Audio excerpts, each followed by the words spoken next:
the Battle of the Zay epic event. Shout out to my sponsors with the Icon Pen, 4-0 Hate Clothing in this motherfucker.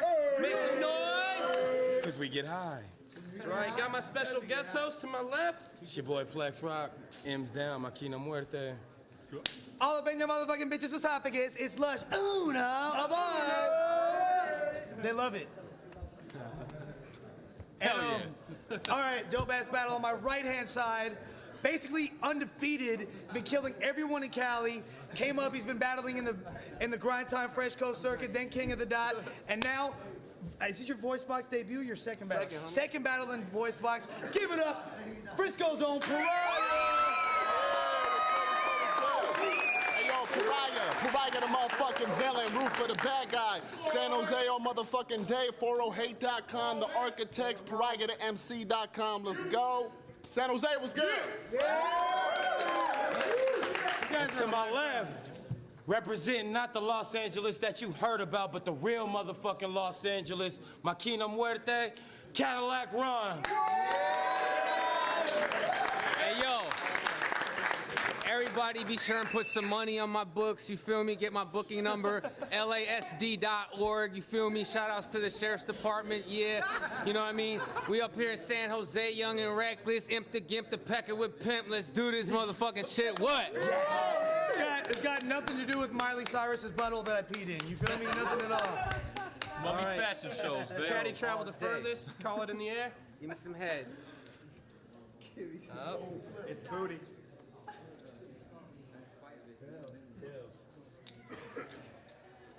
All right. All right, yo. Hold it down. I'm just kidding. Yo, I'm a criminal. But I don't want y'all to hear about my priors. Or how I put fear in the liars before I tear off their wires. I'm trying to bring back that Battle of the Bay vibe. Trail. You know, real homies chilling, drinking beers in a cypher. Yep. Every line you hear, fucking fire. Then someone turn a camera on and it's like, oh shit, here comes Pariah. Yo, you are the annoying ass pimple of every league you ever get in.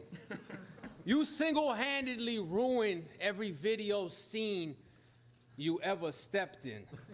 You're that fat bald fuck that the scene's been forgetting. If you were my kid and you were suicidal, I would leave your ass a weapon. You know why you've never been a watched artist on YouTube? Because nobody's feeling that whack garbage any harder than you do. And yo shit's straight lame. That's why this bastard gets no play. Oh, you a house MC at the Cypher? Well, so are all the shittiest rappers in the Zay. And yo, and I guarantee you'll be a lifer, so you'll be there every Wednesday. But no one's feeling Pariah's tired joints. Them shit's been gay. I said, yo, you've been rapping for a decade, but you still ain't really started yet, because your foundation's built on sand. I thought you're supposed to be an architect. And your shit reminds me of the worst pseudo-intellectual bullshit from '97. Fuck it, some even older shit. You're perpetuating a genre that this whole scene's fucking over with. Yep. That's why no matter how many battles you win, your songs will never be as good as Ron's tracks. So your head's the only thing you should still be putting on wax. And I said I ain't Val Kilmer. So I doubt this dog pushed me. You get stuck like a cunt. I always beat up bald pussies. Shit. Hey, yo, I give it to him good. You don't want to see me get fierce, stick that metal through your hood, call that shit a clip pierce. Yo, someone take my order. This faggot's on the menu. The only reason you perform is because your daddy owns the venue. And you think that's a stupid lie? Well, I'll let you decide. If you so dope, then call your dad and ask to headline Ruby Sky. Your own pops won't even book you. And I heard he's a foolish guy, But even that dumb Jew knows fucking with this loser is career suicide. Yep. Time.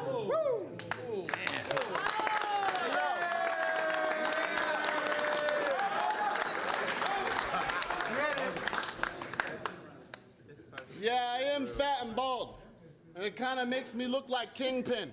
But I'd rather look like Kingpin than Woody Harrelson from Kingpin. Yeah, and I did push foul, and I admit that shit was a blunder. I made a mistake, but hey, look at your DNA, so did your mother. Yo, hold up.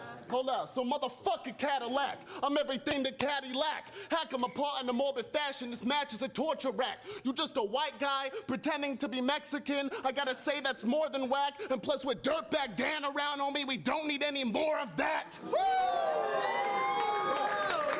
It's a one-man demolition squad. And Dirtbag Dan, wherever you are, fuck your prediction blog. Yo. Hold up. Fuck your prediction blog, homie, straight up. Because I'm the fucking top rank in San Jose, one of the best in the scene. Get familiar with the name, Architects is the regime. It's time to say arrivederci to your crew, Makina Muerte, because Pariah's John Connor, I'll bring death to the machine. Was that being your group's name is awfully facetious, considering you have the exact body type as Christian Bale in The Machinist.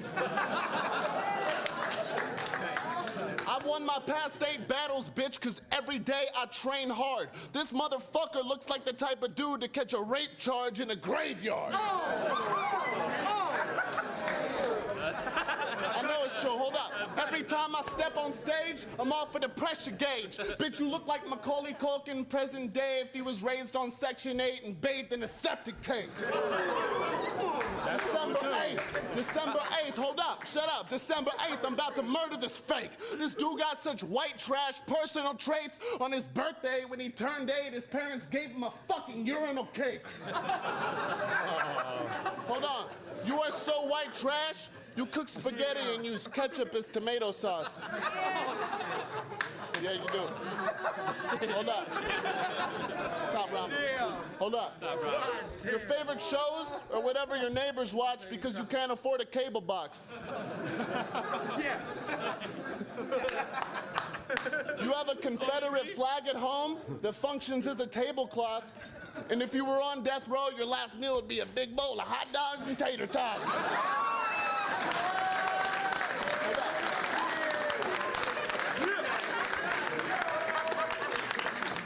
Anyways, beating me's a long shot. It's finna be your onslaught. You need to check your temperature, cause homie, you are not how to pull apart this motherfucking caddy like a chop shop.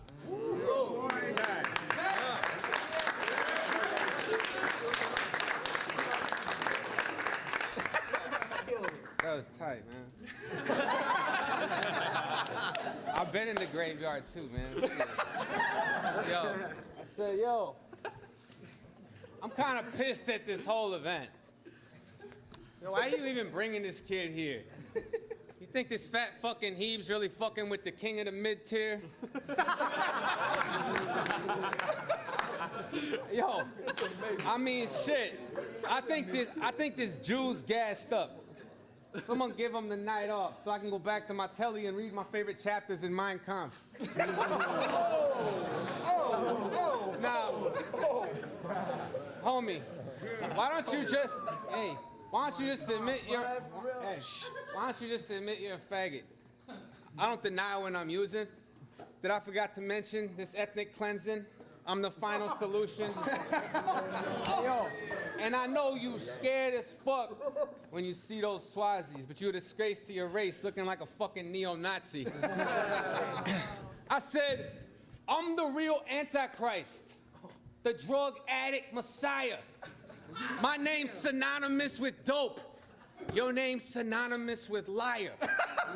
I'm on that real G.G. Allen, Charles Manson, scumfuck, cult leader shit. This fat bitch with his bitch at Macy's trying to find some fucking jeans that fit.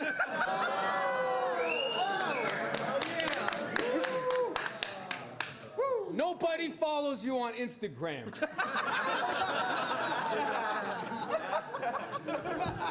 Yo, I I said no one follows you on Instagram. Your shit's straight dumb. Homie, if you having social networking problems, I feel bad for you, son. Yo. Hey, cause you got 99 Twitter followers and a bitch ain't one.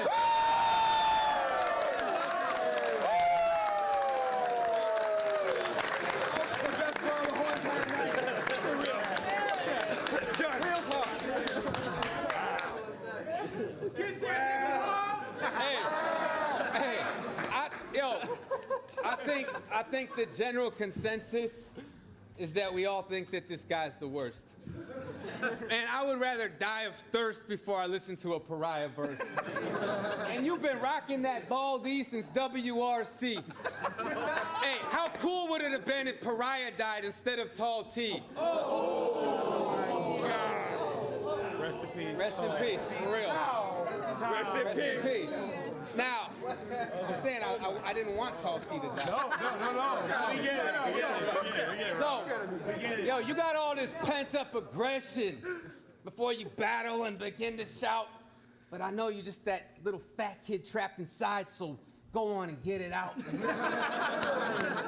I met your chick, Michaela. That dumb cunt let me in her house. We snuggled and drank some Oreo cookie milkshakes.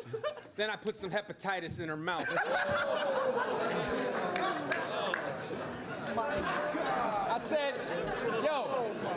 hey, you know what the kid's about?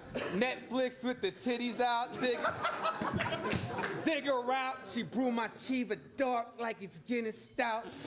I slam dope like I slam pussy. I squirt until the rig is out. Now, I don't usually go the trigger route, but when in doubt, I go animal style. You get fried and bullets going in and out. Of course I'm sick. I stab a shark in the gills on some porpoise shit. I got that Franz Kafka dick, vaginal metamorphosis. See, Caddy just a former clit, turn her to a porno bitch. After me, that fucking whore could fit a fucking horse's dick. I seen your girl look like a spinner. I fuck her like my little sister. Yeah, true shit.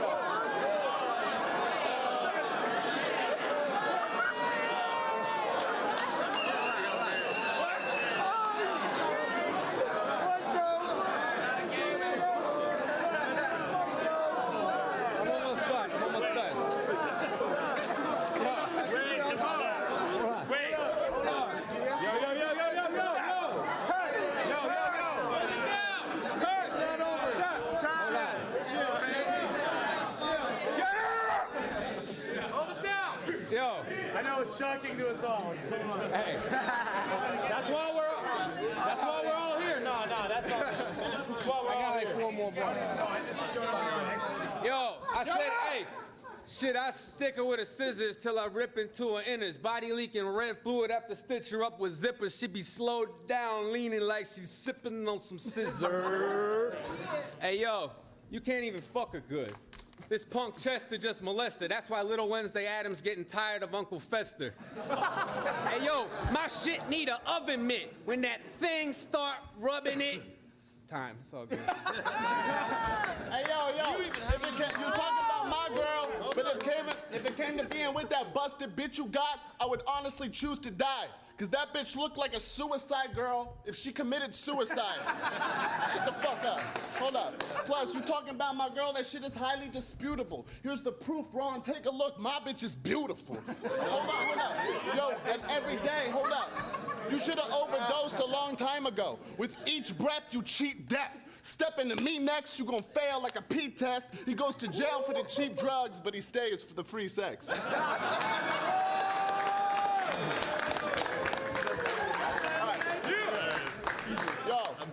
Thinking that prison gives you street cred is something I could never respect. You seem to reach a new low at almost every event. Not to mention his toxicity levels are kept at such a deadly percent that just a single beat of his detestable sweat is known to produce a hallucinogenic effect. Woo!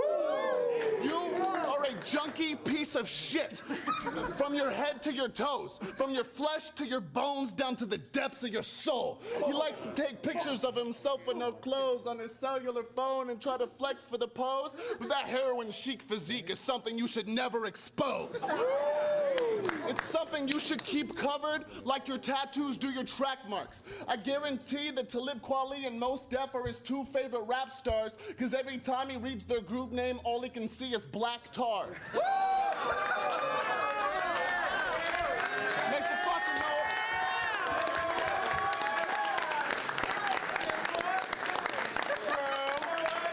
I am a fucking rapper. You're a novelty. That's what makes our structure different. This motherfucker goes through more needles than a diabetic acupuncture clinic. You fucking with the #1 contender, bitch, you best to surrender. This bastard's been on a bender ever since he exited his mother's placenta, not to mention you look like an anorexic Sons of Anarchy extra.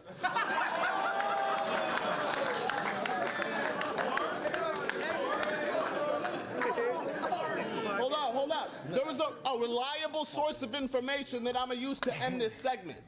This dude let his wife shoot up when she was 3 months pregnant. Oh, 6 months. Hold on.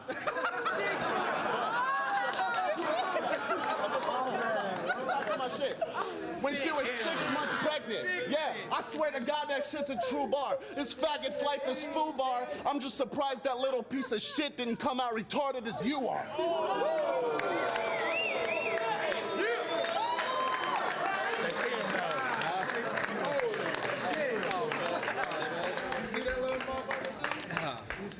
I feel bad for everybody right now. I feel horrible. My stomach hurts. Yo. Shouts out. Yo. Shouts out to the neonatal ICU, you know what I'm saying, for taking care of my shorty, you know what I mean? Check it out. Yo, check it. So, you a Cali boy, Pariah? Well, it's a little different where I'm from. My life is harder than the rocks that I keep hid under my tongue.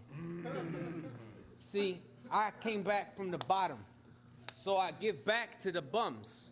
If I get popped and miss a battle, then you live off of my crumbs.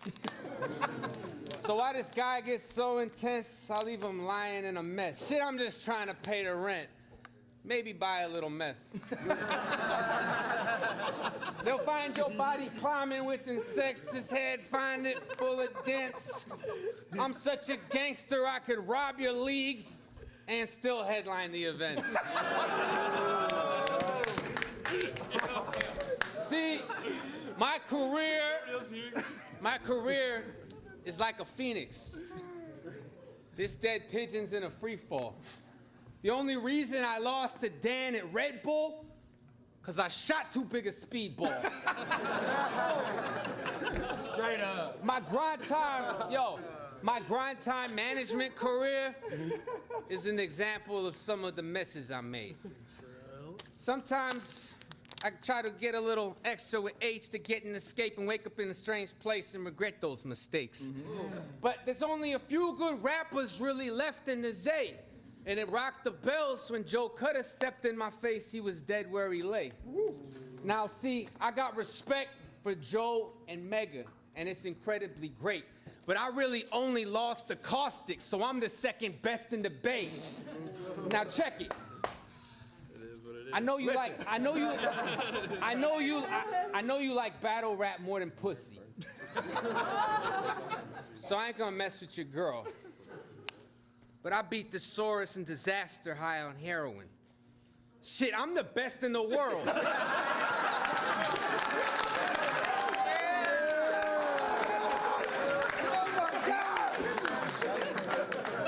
Now,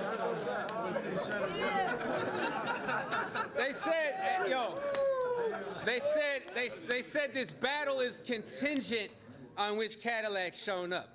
But this is like a battle rap grown up versus a Cabbage Patch blown up.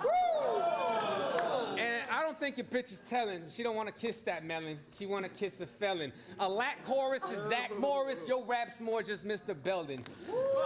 So, listen, Mr. Balden. I got that hot shit dipped in cauldrons. I'll remove your shiny scalp, cause you know that shit is scalding. Bitch, I have to get to brawling if this cancer kid is crawling, cause I burn my cocaine with yoga flame, caddy spitting Dawson.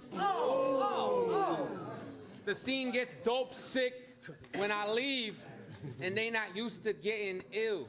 Yeah, I did that homeless, jail, drug addict shit, but my dude, I kept it trill. I would say I'd peel your cap, but it looks like you already peeled. When I'm in the Zay, I'm still a gangster. You're a Jew from Pleasant Hill. Now, I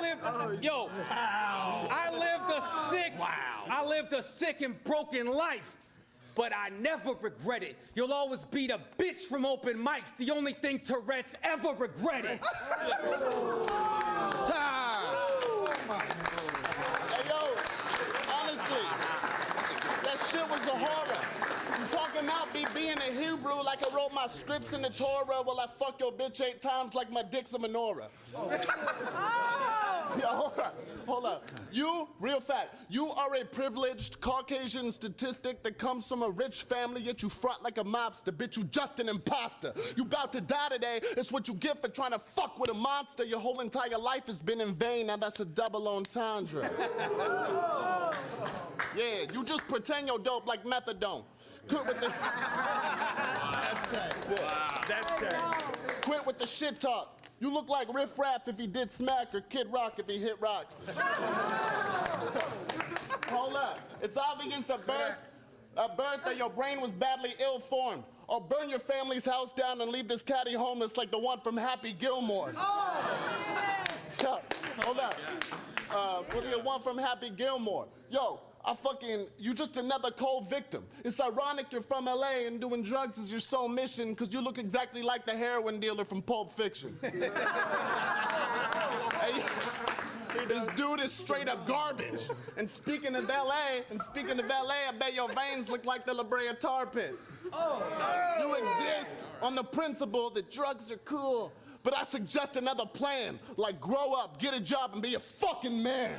In and out of prison, drug addicted, living out on the streets, doesn't make you a thug, Ron. That's just the image that you cower beneath. What really makes you a gangster, despite what you somehow believe, is going to school full time and working 60 hours a week. Yeah, so take a lesson from me. Bitch, you live like your brain's rotting. On the day your life ends from all of your veins popping, I hope your baby finds the needle and fucking kills itself like that scene from Train Spotting.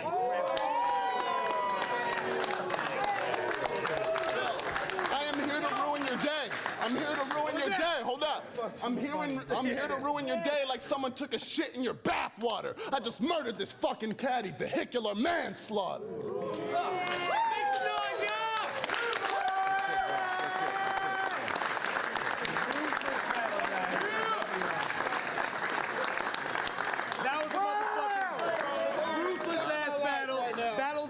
Vote online. You already heard it. Hey, you. Hey. I don't know. You talking about my lady? That shit is highly disputable. Cause what do you say? I think it said something. That bitch is beautiful. That bitch is beautiful. Cause that bitch is beautiful. Fire. Yeah, name a better duo than Plex Rock and Lush One though. Oh, classic battle rap duo. I mean, that was when we really knew we had something with BOTZ, right? Because we had Lush and Plex hosting the first battles. And, like, look at, I mean, let me throw the display on real fast. Look at that. Like, the whole vibe was, like, spray paint all over the walls. There was fucking bitches there. What is happening? Battle rap? What's good?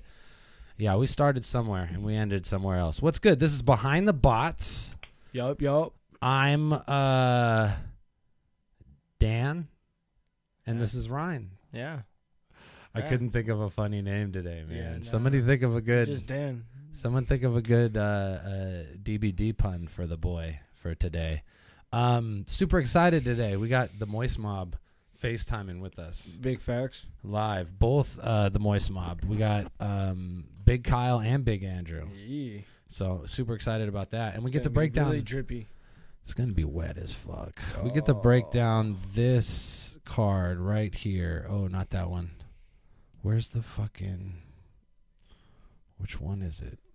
Man, I'm so out of practice. I think if I go to... Oh, wait. This one? Yeah, there we go. Bang. All right. So we're looking at the Battle of the Z1 card, which happened December 8th, 2012. Let's shout out everybody in here. Edmund Stan, when I posted this, said that he was 13 when he seen this. Oh wow, that's wild. He was 13 years old. Yeah. I thought he was still 13 years old. No, I told him I was like, you're not anymore. Yeah, how old are you? So what's up, Contra Coit? Call. My G Powers. Yeah, what's up, Punt? 100 Gold. Doughboy. Zan. TV.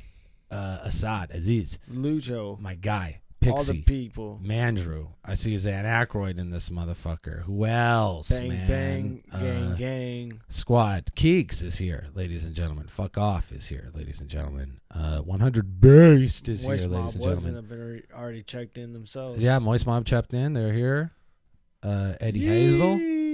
Squad. So, Fuck off. Lucho, if I missed anybody, what's up? In here. We're out here. So we're looking at this card today. We got and much more at the bottom. Yeah. Which we got to the bottom of. I used to be and much more at one point in time. Oh yeah, you definitely were and much more. Yeah.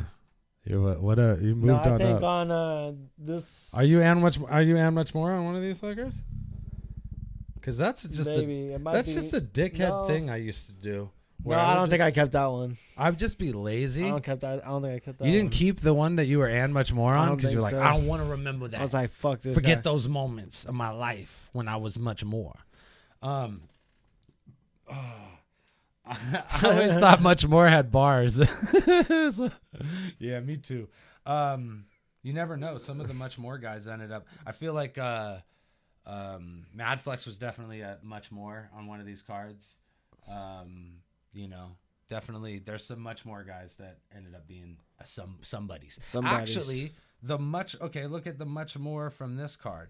The ones that we were able to hunt down. Sorry, let me leave. Yeah, no, we hunt down a couple of them. We did our due diligence, ladies and gentlemen. We gotta, run up the satellites and we did our due diligence. 30 minutes before the show, I searched on YouTube and found out how many battles were on this card. Yes, actually, Young Duck was. Yes. That's who we're talking about right now. J Squared versus AFTA. J Squared, shouts out to J Squared. Been part of the history from the jump. He's somehow connected to Young Duck for sure. So allegedly, AFTA. I remember AFTA came from. Yeah, he's from the south, down South Bakersfield. Yeah, SoCal League. I'm just trying to think of the league specifically, but he would come out with like Denter and like some of those dudes. I don't know. Fuck. I don't know why. It's like Mike Masters or some shit like that. I'm just making shit up now. It's so disrespectful. Yeah, Frack was definitely a much more guy for sure. He was a tryouts guy where it was just like tryouts, but only once. Okay, and then the other much more battle on this card that we were able to hunt down was Why Not versus KI Design. Yes. Why Not is a bigger name battler now. He's not a much more guy anymore. No, not at all. They don't much more that guy anymore. They don't much more him. I used to much. Daily Duels. Daily Duels, I think, is the fucking Zan Aykroyd knows all the shit. Daily Duels is the league that AFTA came from, for sure. Bang. And like there would be like Taz and AFTA and like Denter and so there we go. I'm trying to think of there's some other Daily Duels guys for sure, but that's like San Bernardino. Yeah, so EK battled too. Everybody knows battled. Yes, everybody was he not on the thing? He's not on the thing. Shit! Somehow everybody knows. Everybody knows it's a much more. Okay, so what that probably means is that someone canceled and then he stepped in. Yeah, probably. I wish I remember why he was a much more guy, but that is hilarious that everybody knows is the much more guy on this card. It was Everybody Knows versus Val Kilmer, and this was the thing about this day. And we'll get into this with the Moist Mob, so I don't want to get into it too much right now, but I will say this. Almost everybody from Arizona choked, like in some way, shape, or form. There was also, and we're going to fucking definitely watch the clip. I'm going to look it up right now, and we'll watch this before we call Andrew.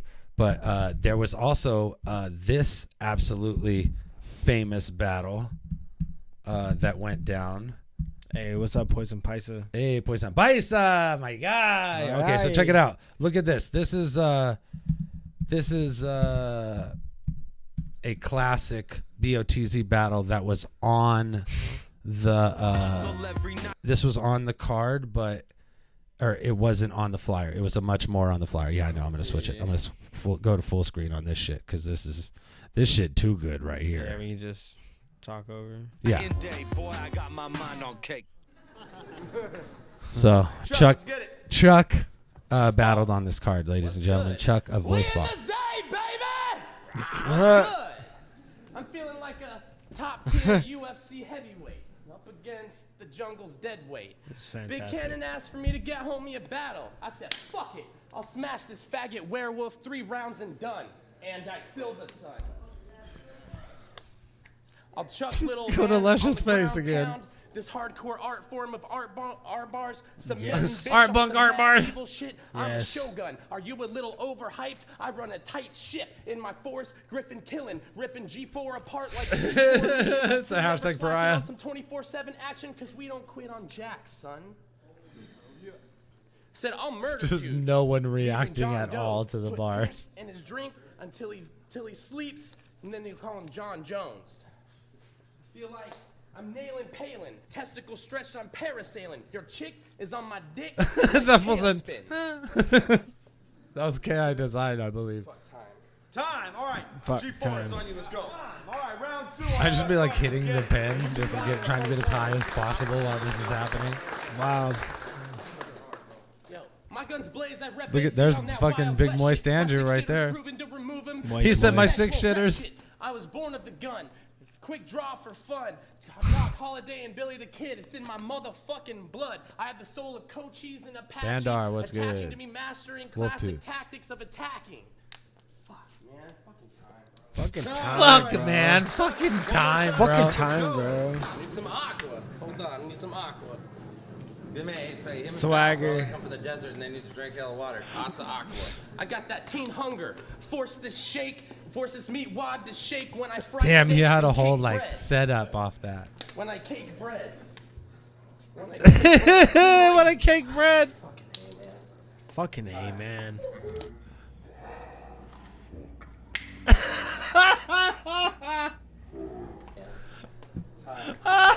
One more round for fucking Hold position. It's a close one. Hey, my bad, y'all. My bad. My bad, y'all.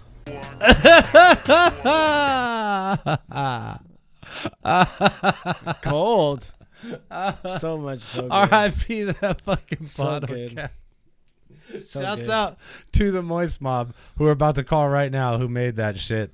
Fucking without further ado, let's just get these fools on the phone. Into this, boy. That shit is too funny. Yeah, and that's no. like how I want to start the conversation. Definitely is Because just like y'all that. kind of Shanghai'd the shit, really.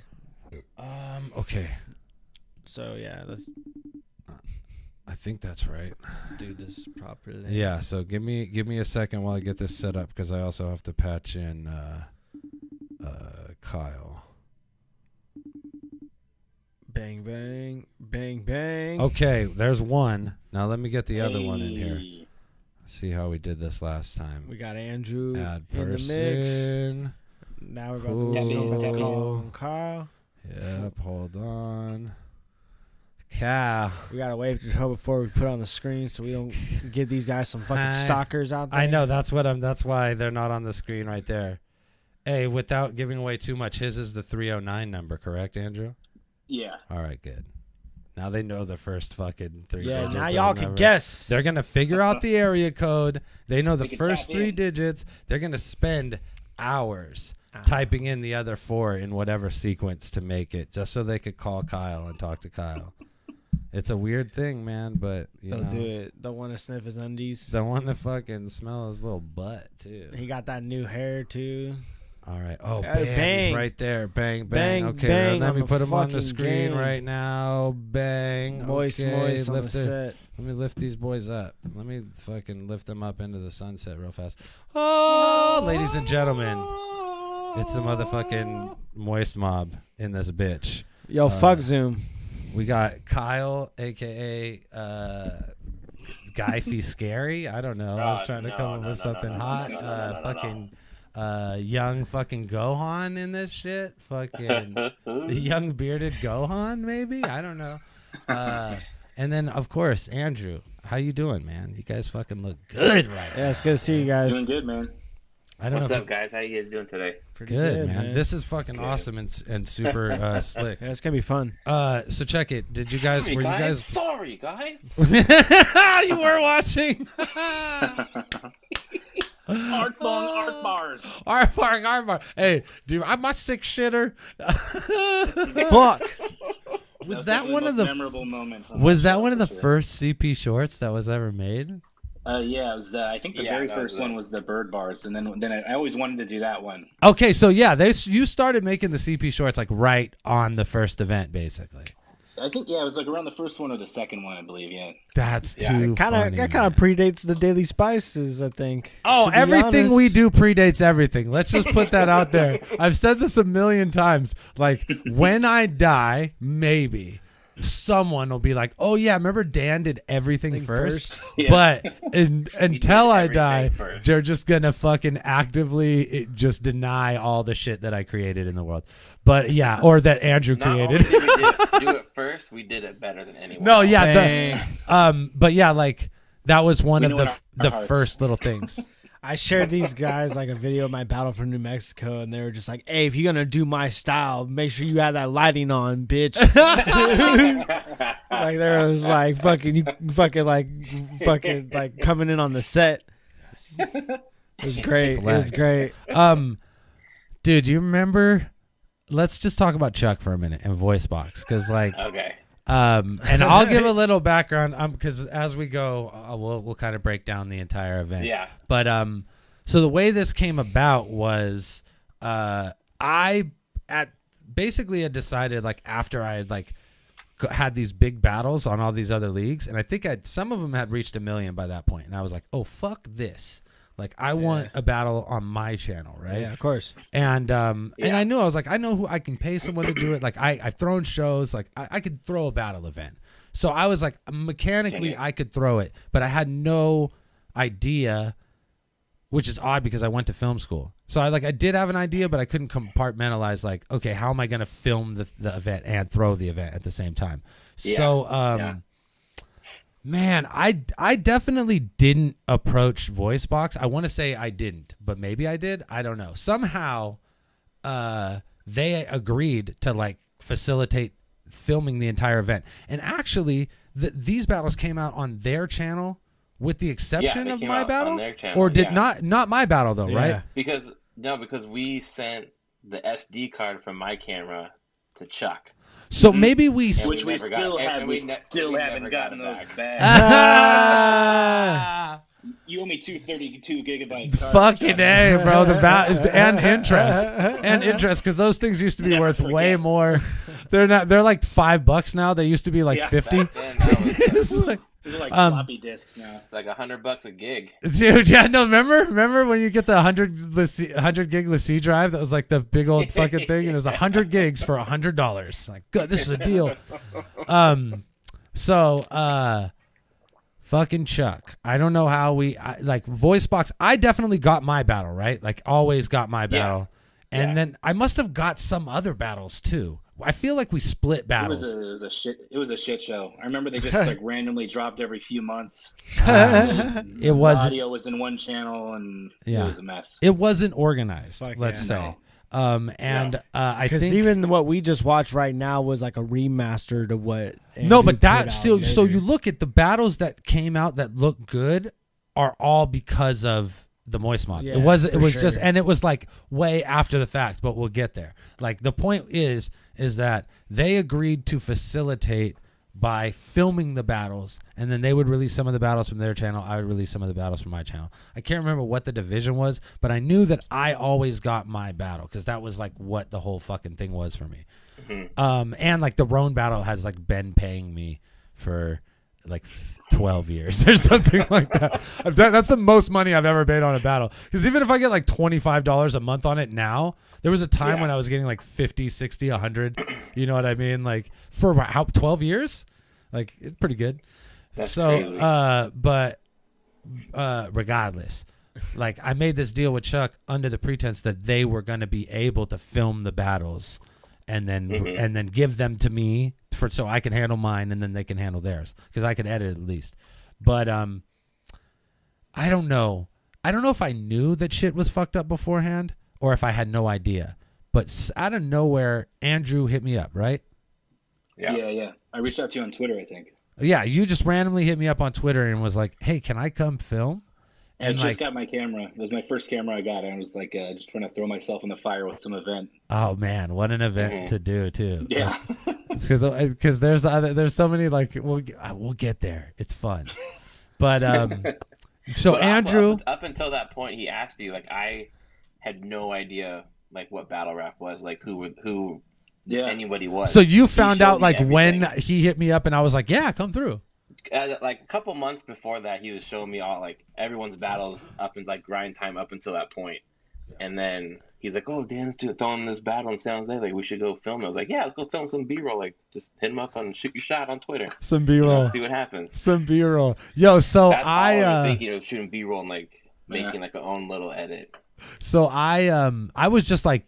I was totally like, yeah, for sure, come through, right? Like, because that was my attitude. Even when you guys were handling all of the filming, if anybody would hit me up and be like, hey, I'm just going to bring a camera through, as long as you were like asking me and offering me the footage, I would never say no to that. You know what I mean? Because you're just another possible angle. Worst case, we don't use this shit at all. You know what I mean? Best case, we catch some little thing that we didn't catch anywhere else. So that was always a thing for me. Like, I was not too restrictive at the events about like stopping people from filming shit, but we would just get shit pulled down from YouTube like through our partnership when it went up. And sometimes that would happen. Like when Caddy slapped Frack, that went up on somebody else's channel and then we got it pulled down real fast. But for the most part, like point is that I was not restrictive at all. Like come through. And then you guys get there and have to quickly realize that the other part of the filming equation is like totally not equipped to handle it, right? No, I remember vividly walking like with Andrew through that little hallway that was there that separated the two warehouses kind of thing and going up the stairs.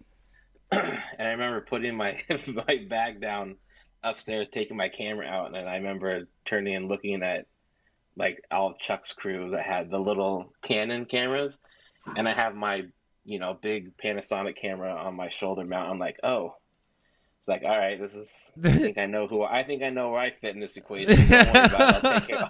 I'll take care of it all. Slanging that big camera. Yo, and the thing is about like those Canons back then, especially like they would fucking burn out or overheat.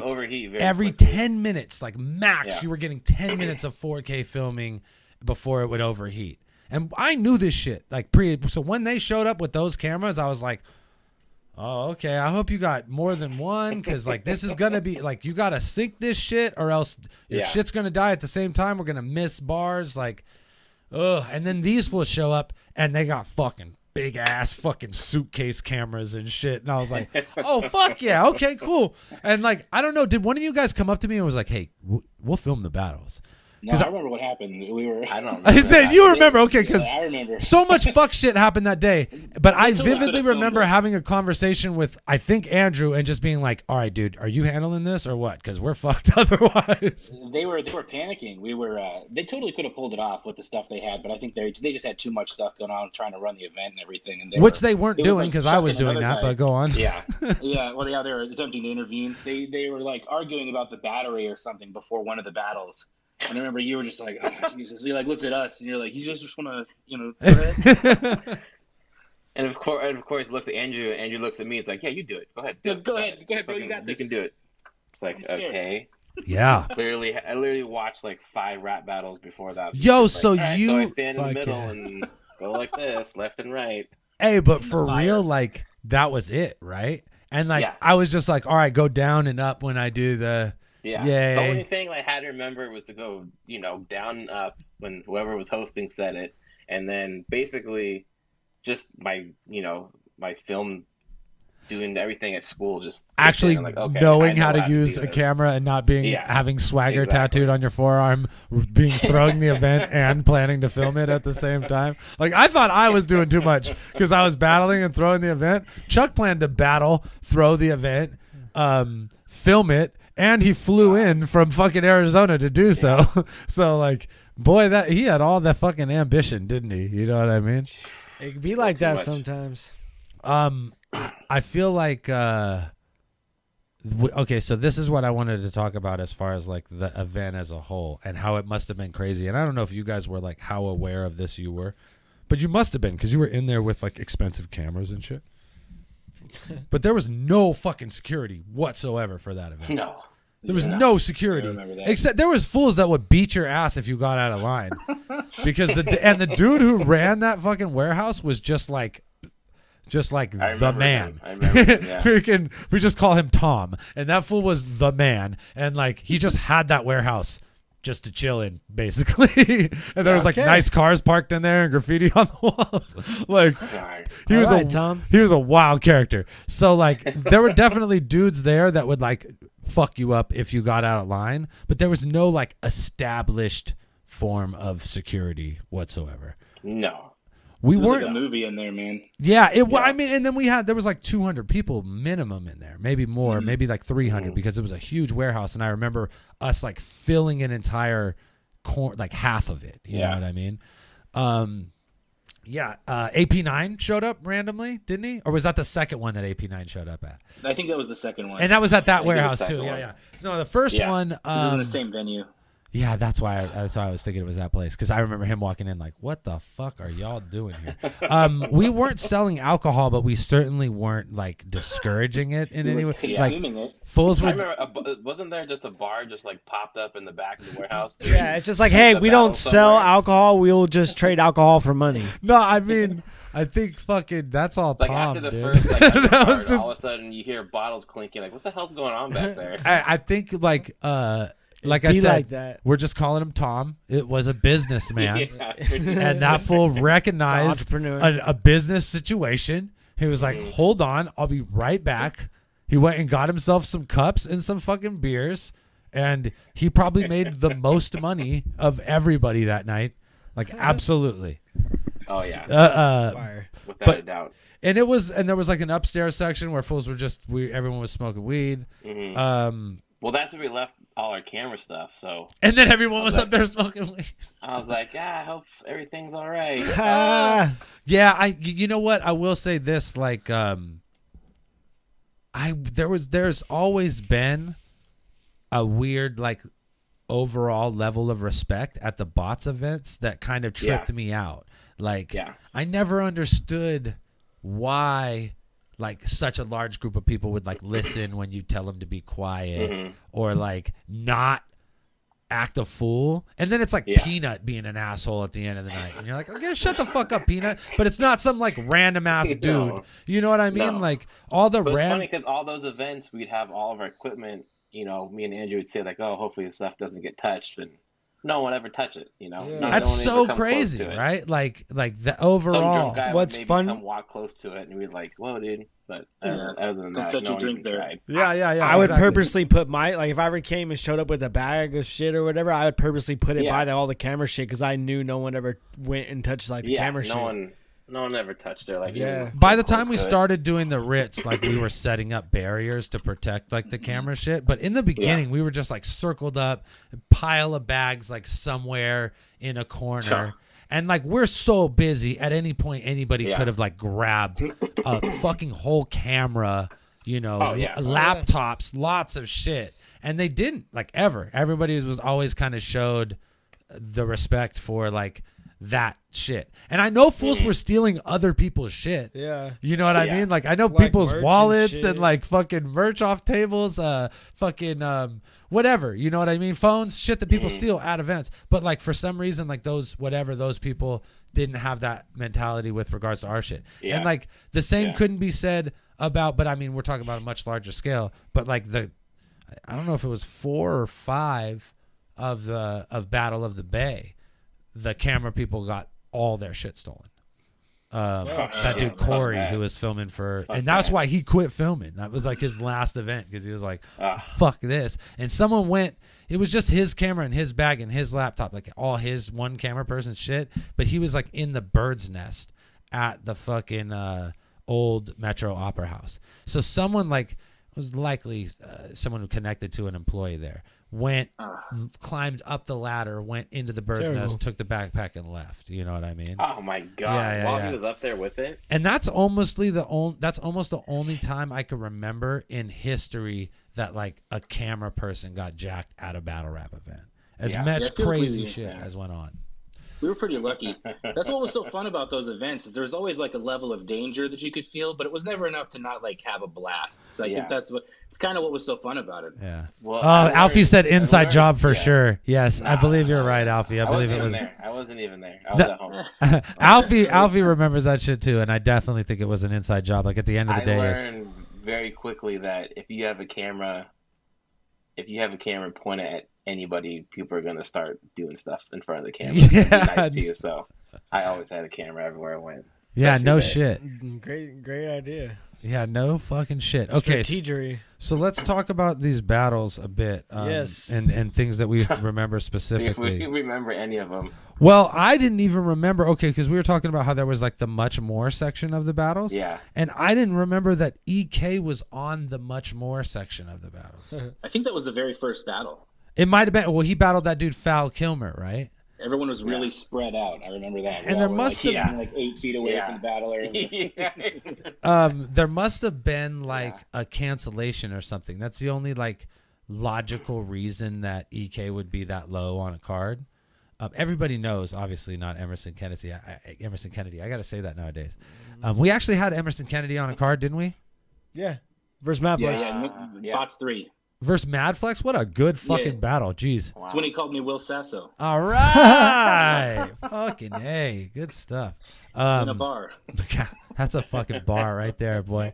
But yeah, Val Kilmer versus everybody knows must have been on some last minute shit. EK obviously operates well under last minute pressure, meaning that he can just freestyle and it'll be as entertaining as his written bars, which isn't to say that his written bars aren't like fantastical, but there's certainly a level to the fuckery that comes with the freestyles, depending on if he's like in the full zone. You know what I mean? Yeah, he's an enigma for sure. That's great. Now tell me if you remember this as I do. Were all the the Arizona guys fucking up? Like every single one of the Arizona guys choked in their battles. I feel like they got a little culture shock going into that warehouse. Sure, I don't know if there's that many warehouses like that out there. Yeah. Okay.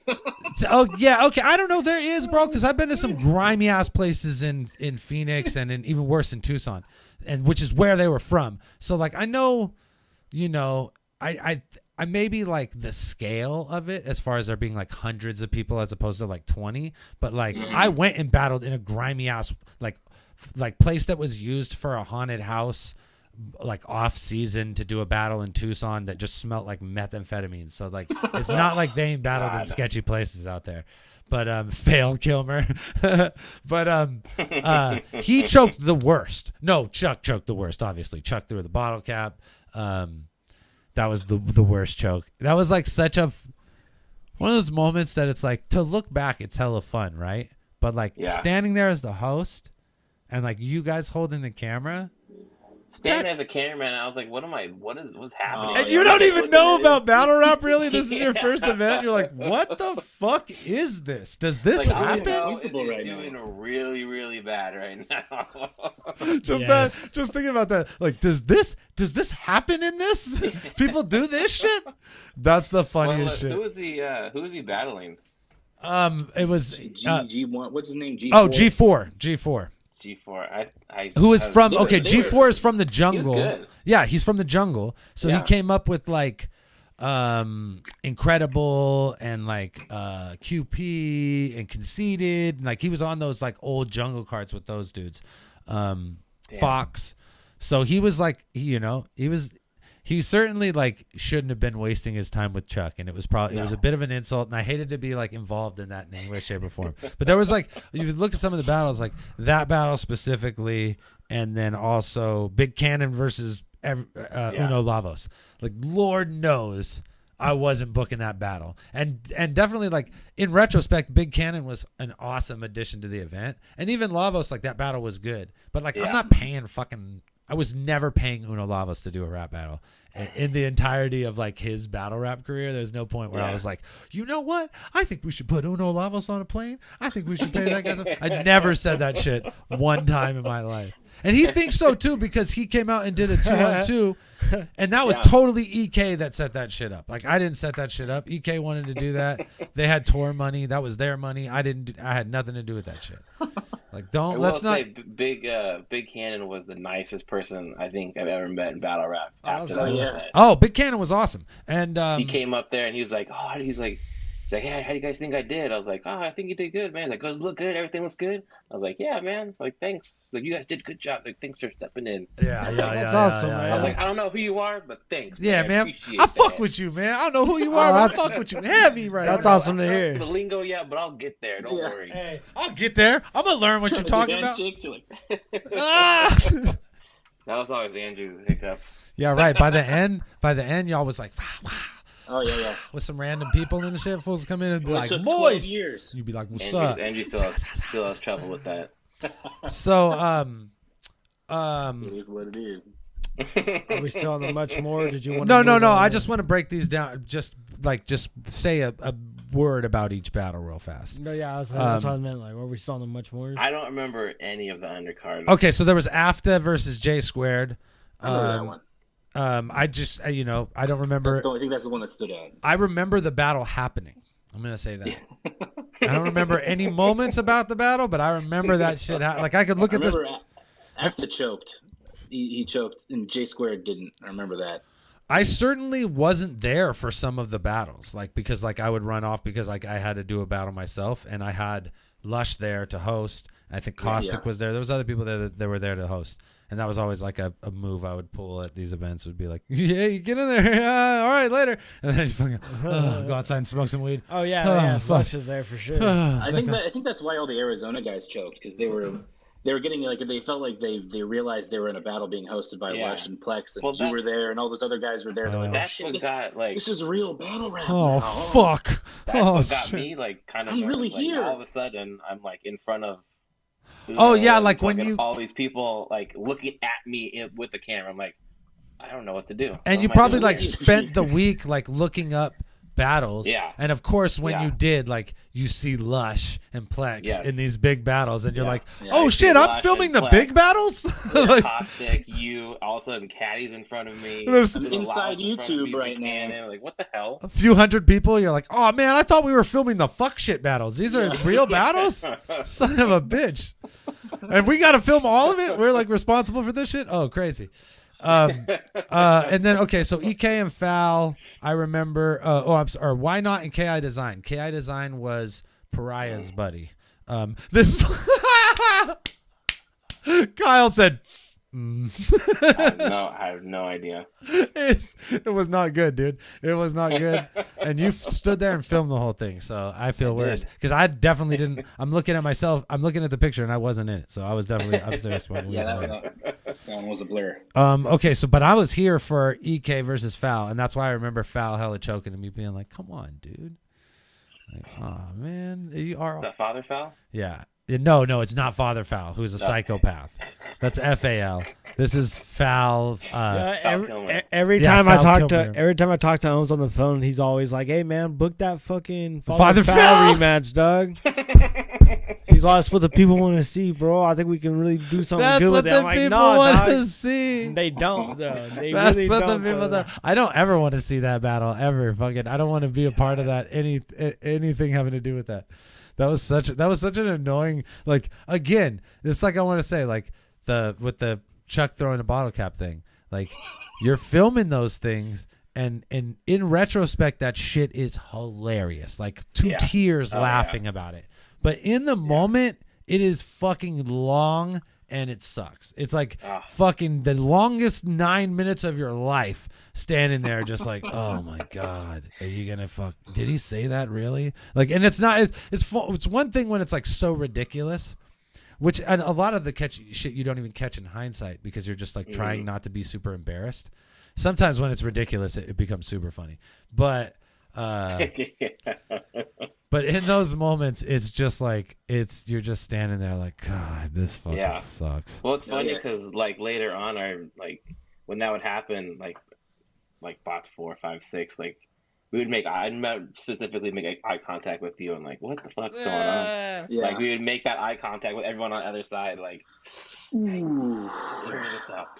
I think that's funny is like with like if you look at the progression of BOTZ, if you look at from the events from the first one to the last one, what you see is a steady progression in professionalism and product from the voice mob. And what you see is a steady decline in professionalism and fucking execution from your boy Dirtbag Dan. Like literally, like as the events go on, like as we get to deeper, like the first like 5, I'm like, all right, man, we got to do this. We're on schedule. Let's go. By the fucking like once we get to like 8, I'm like, hey, suck my fucking dick, America. What's good? Like doing all that shit. Like that's certainly there's definitely like we started here and then slowly we all came here and then went. It's not that too, huh? At some point we were like Apex. We were like, I was perfect drunk and you guys were perfect on point. And then like fucking we just shifted on and it just turned to shit. And you just started disappearing mid fucking shit sucks. At the last why did I disappear mid battle? Let me tell you why. Because you invited Blue. That's what happened. He started coming. Are we gonna blame it on Blue and Woodstock? No, I love that guy. Woodstock. I could blame some specific battles on Blue, like Essam versus who was he supposed to battle? Cypher? Who was Essam battling that he was so on acid for? Essam. We had to go outside. Oh, he was battling Patron, right? Patron. Essam versus that's Patron. a great battle. Accidentally. Laundromat. And I paid the laundromat guy. I was like, hey, there was like it was a parking lot attendant. I was like, I'll give you $40 if you let us film a rap battle right now. Oh, we'll get there, man. Don't give that gem away. We're on BOTZ1, man. We'll get there. Oh shit, sorry. Okay, so but the point I was making is for that gem later. It sucks standing there for those moments. Then we have when we get to like the meat of the card, the announced battles, we have Joe Cutter versus Sazu. Or no, XI versus Swarm. Oh, XI versus Swarm, actually. That. Which I remember was being as being like pretty underwhelming, and it was unfortunate because both of those guys were like some of the best freestyle battlers around. But this was so early in the game that like I think this was like XI's first battle back since he lost to Awkwards at like the Battle of the Bay series. And it was basically like what had happened was like XI always had like the illest sounding voice and like punchlines. I don't know. This shit just changed, right? Like the format of battling changed. Yeah. And like overnight, Awkward style became more appealing than XI style. You know what I mean? Like, which is crazy when you say it out loud, but like that's what happened. You know what I mean? It's just like people wanted to hear big punchlines about dicks instead of like hear intricate flows with like a good cadence. And it's unfortunate that XI didn't stick around for like when that resurgence happened. Because if you look at someone like Reverse Live, who always was like intricate flows with cadence, like he just stayed doing the same shit. And people caught up to his style at some point. Like people got tired of dick jokes and then they wanted to hear that shit. And then it was the same thing with Swarm. It was just like I expected more because these guys were like guys that would beat me in freestyle battles. You know what I mean? But you know, at the same time, it was like I understood that the format by that point had changed so much that people are like really only accepting these like set up punchline. You know what I mean? And like it's so funny like what's considered filler now versus what was considered filler then. And even the same, it all comes down to like filler really is. I seen somebody post this today. I can't remember fucking who it was. I feel like I'm just stealing someone's fucking words. But filler is Red Flag. Red Flag. Okay, it was Red Flag that posted it. Filler is I don't know what you're talking about. Filler is like random shit that you say to get from one bar to the next. And a lot of people would say that like shit that isn't a punchline, anything that isn't a punchline is filler, and that's like not the case. There's sometimes you make choices to like spit some shit that isn't filler because you're making a point, but it isn't like a fucking set up punch. You know what I mean? Like what he said was filler means material that serves no purpose other than taking up space. Fans have gotten so used to back-to-back punches, we're starting to call everything that's not a punchline filler. That's that's super accurate. It's condensed. Super accurate statement, and relates to I think Excise style a lot, because like people would call what he was doing filler, and it wasn't. It was like it was like he was making his point, and he was rapping in a cool ass way doing it. And I think now it would be way more, or like there's definitely a certain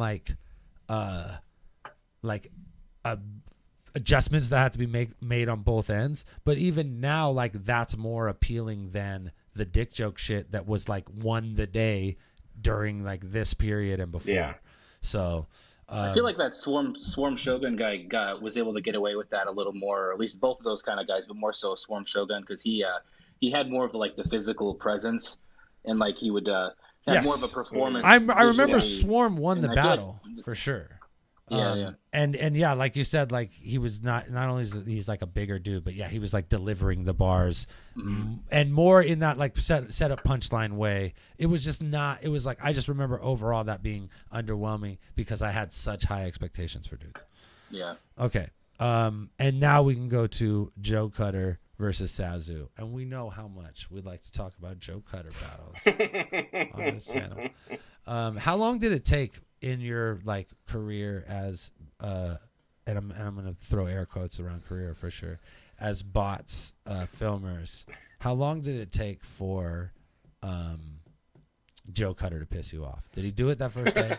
Did he do it the first day? I feel like he did. He must have. I don't know how he wouldn't have, but if you can't remember something specific, then he probably did it like the second event more. Like at some point he did. He didn't piss me off, but I do remember the first interaction I ever had with him, where we came down the stairs. It was right before the first battle started. We came down the stairs, and I had the most awkward interaction with him. He like walked up, he like turned next to me, and he kind of put his hand out a little bit, like so I thought he was shaking my hand, and then we just kind of like had this like thing. I was like, "Sup, dude?" He's like, "What's up, dude?" And we just kind of like I walked away, and I was just like, "Oh my god." Is this what all the interactions are going to be like? Is this what it's like? Is this what it's going to be like? It's so awkward. Fire. Fire. Oh, there's too much. I knew Joe for too long, and like have too much to say about Joe Cutter to like have the Joe Cutter discussion right now. So let's just focus on the battle. Sazu, another dude from the jungle. So there was clearly like a jungle connection with this first BOTZ event, and man, can I go ahead and throw the underwhelming stamp on that battle too? Yeah, it wasn't super memorable. It was like a lot of think filler. Joe Cutter said something about Joe Thornton. That was about it for that battle. And I feel like both of those guys, I was like, yeah, like this is your time to shine, Cutter, like home field advantage. And Sazu is like a decent name at that point. He was like a good name coming from the jungle, someone who had battled on those Battle of the Bay cards. And that was like, everybody wanted those guys. So like, I was like, what the fuck? It was like, all right, I thought that was gonna be better.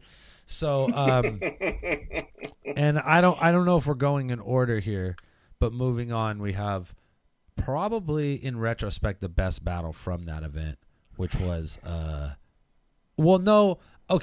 best performance from that event, hands down, Cadillac Ron versus Pariah. And Caddy had like an amazing performance. And what a lot of people don't understand about this performance specifically is I think it was the first big one from like his like recovery. So this was like the first like big 2.0 battle. And you could totally see it. He's like fucking cooking so much. He has so many memorable bars in that battle. Like, oh man. You just feel he had so much content too. He just had like so much that he was just cruising through it. And here's another guy who like his style, like he never changed his style, and he would have been doing, I think he would have like been appreciated more today than during that period, because he didn't waste time like playing into the whole like set up, punchline, stop, pause, whatever the fuck's cracking right now to get a laugh, to get a bar. Like he would like take the time to like say some fucking intricate shit for just like one jail homie. Like, just so he could be like, hey, you see that? Watch this battle where I said that shit for you. You know what I mean? Like, he starts the battle out saying, I'm a criminal. Yeah, oh, man. So many fucking bars in that battle. That was one of the battles where I first saw, like, battle rap, and I kind of saw how it could be perceived as an art form from somebody. Because he really did. Like, it was an art for him. He was cooking in that battle specifically. He was cooking in like a way that was like unique for the caddy battles that are like on record. There's like a few battles that are like where he just whooped somebody's ass. And shouts to Pariah, because Pariah, well, no, I mean, he would do, there would be a lot of like battles where he would win, but there would be these battles sometimes where it was just like, oh, this shit ain't fair. Sakurai is another one of those battles. Him versus Sakurai from a Battle of LA. Oh, yeah, I saw the basement one, right? Yes, and he just beats the piss down that kid's leg, and his hair's all slicked back, and he's just fucking cooking. Like, but this one I totally forgot how. No, Pariah did incredible, and that was the point. Is like in these other battles that Caddy like destroys, he usually doesn't have as stiff a competition. Pariah did hella good in the battle. Sans the part where he was like, fucking, that shit's disputable, highly disputable. My girlfriend's beautiful. Come over here, babe. Beautiful. Come over here, babe. Stand here. He got the room going with his faster stuff too. No, well, he definitely had like some legit bars for Caddy in that battle. Like some bars that like if anybody said that shit to Caddy, it would have got reaction. But Caddy was just on another fucking level in that battle. And I feel like people think with regards to Caddy that sometimes like some of us that were closer to him like put the extra cherry on top of like his performances, but a lot of times it's because there was shit in there that was just for us that wasn't even for you guys, and that makes it extra. And like two, like there's extenuating circumstances surrounding a lot of those battles, so like knowing that and then the performance makes it extra special. And then like three, like you go back and watch, and like we just watched that battle. And that battle was fucking amazing. Like that was, I forgot how good that Caddy performance was. So like, regardless of whatever is said, like, I'm pretty sure that was the first time I ever heard Caddy too. Yeah. Like that was the first time. So what a way. What were you saying? Right after that battle, I remember Kyle came up to me. He's like, "Dude, we got to do these every time." Yes. This is awesome. Like, we got to do this again. Yeah, man. So that's And then after Caddy and Incredibles, like, let's not do this ever again. I changed my mind. No more. Let's get the fuck out of here. It's all about the same person made you want to quit doing battle rap too. And it was both Cadillac, because it wasn't Incredibles' fault at all. It's just Cadillac Ron. Cadillac Ron both made you want to film battle rap, and then like 10 years later made you want to never film battle rap again. That's the salute. He would have warned us he was gonna do this. Salute. That's fire. Salute to Cadillac Ron for that shit. Man. Oh, that's too much. Okay, moving on to what I was saying. Like, okay, Cadillac Ron, I think, had the best performance overall of that entire event. And then I think the best battle of the night, and like looking back, the best battle of the entire event, the one that you could still watch today, and both sides are fucking trading heavy, is Fredo versus Reverse Live. That was such, and it like those guys are super good friends. Were super good friends for a long time before that battle.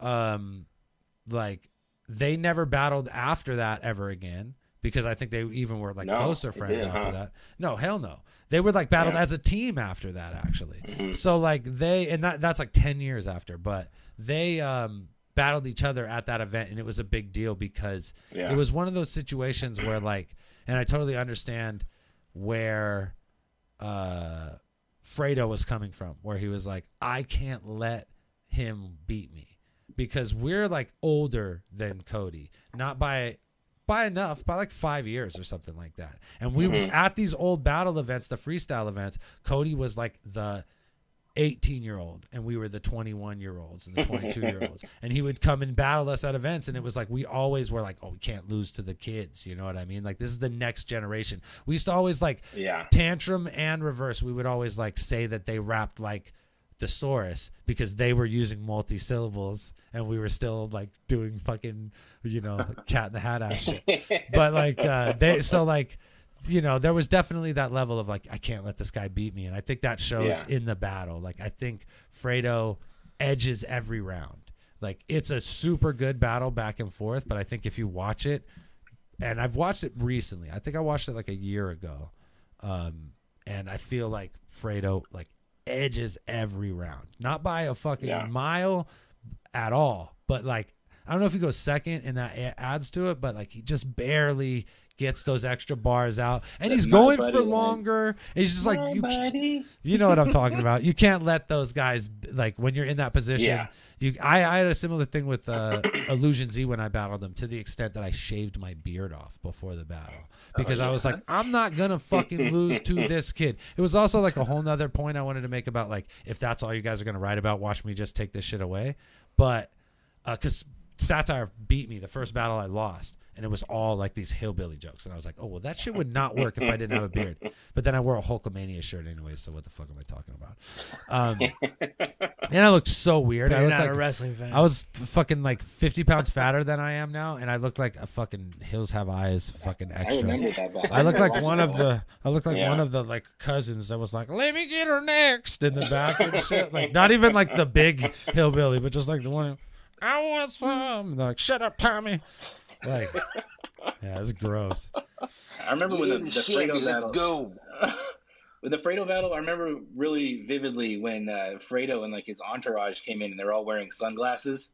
Yeah. There was like there's like 8 or 9 of them together, and they all came in. I was like, well, because it was Fredo and Swarm, and it was all their homies, and there was the dude that their boy Rock, who they made music with for a long time. There's like some dudes that we knew from like their rap crew. I fucking can't remember the name of it, because there's Tightrope, which is just Fredo and Swarm, but then there was another crew that was Fredo, Swarm, and that other dude. But yeah, and then they had all their homies, and they brought their girls, and they came in deep. They showed force. Those are like it's like the theatrics of it that like really added to it. It was like, it really felt real in the room, you know. And it's so funny, like how much that raises. Like the last thing I did in battle rap before this whole fucking weird shit was I went and filmed that caffeine event for URL I went and filmed. I fucking put my hand on fucking Nelson's shoulder and walked back, make sure he didn't hit a wall. I always be like, I went and filmed the event, and it's like, no, I wrangled cords at the end of the night and told people to get ready.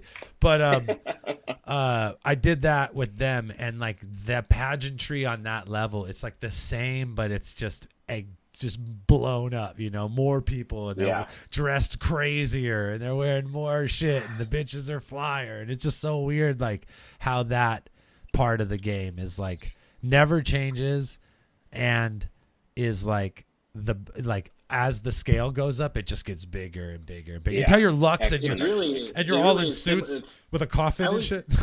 That made me think about how like there's a lot of battle rap fans that don't like pro wrestling, but I mean, there's a lot of similarities. Yeah, for sure.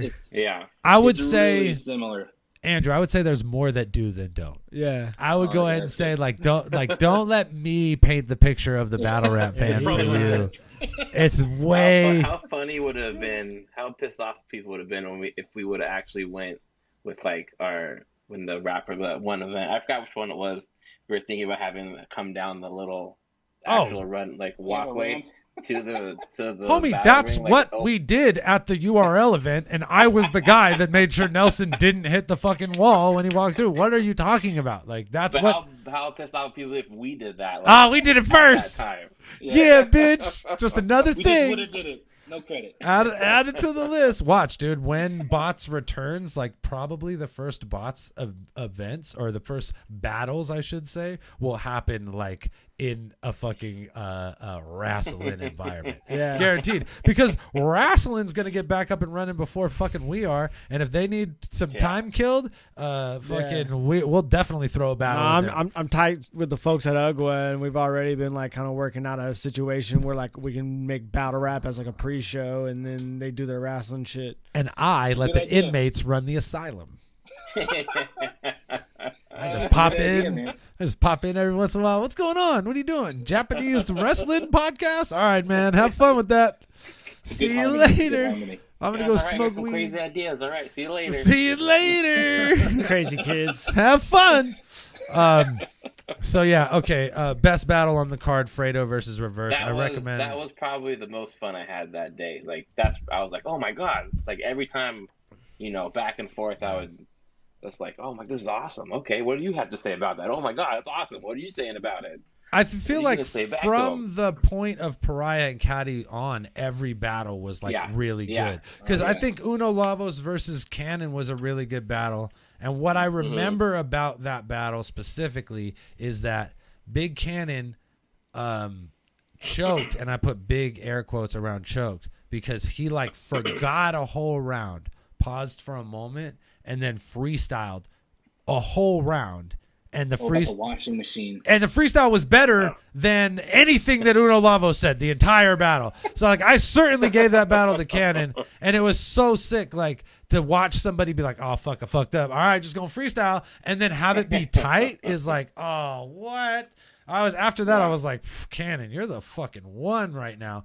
And I guess like that dude is like he's like been around since the freestyle era. Oh yeah. He has like a ton of experience doing that form of battling, and like he's still like that. He's like he'll like freestyle in the sense that like he has so many bars like around that are just floating in his head, like almost like Disaster, right? Where he could just like pull from this endless wave of like, oh, I put this here and put that there and put that there. You know what I mean? Like he's combined so many words in his past that like it's easier for him in that moment to be like, oh yeah, okay, I'll just do this real fast and have it be better under pressure than fucking someone who's like trying hella hard. Is really dope. So I remember that battle was cool. I always gave Uno Lavo shit. I continued to give him shit through that entire event. I already established early in the game. And I did not. It was completely different styles. It was crazy. It was good coming off the intense battle. Having like a more like lighthearted one like that was a little bit of everything with each battle. Anne Marie, I agree that was one of the best battles that we've ever done, and we will get there definitely. I don't know what number that one was on, but damn, that was a good fucking. It may not be one of the numbered events. It might be just one of the like. It was before BOTZ4. It was like a tryout. Yeah. Patron versus Sam was a fucking battle. No, that was. Is that what I'm thinking? No. Oh, I'm thinking of. That was Sam and Robo. Sam and no, was it Frack and Robo? Yeah. No, it was. It was Frack and Robo and Sam and Patron, dude. And Sam won, but we let them both in. Same thing with Frack and Robo. No. Because no. Frack and Robo was right before Sam and Patron, because I debuted on the same card that Sam and Patron was on. Oh, damn. Yeah, Frack and Robo was at the back. It was at a bar. Yeah. And the other one was. No. I just meant like those two people battled each other, and both of those tryouts we let both of the guys go through. And I remember that battle being fucking incredible too. But we'll get there, Anne Marie. We'll get there. But okay, Uno Lavos versus. Come back next week. Big Cannon.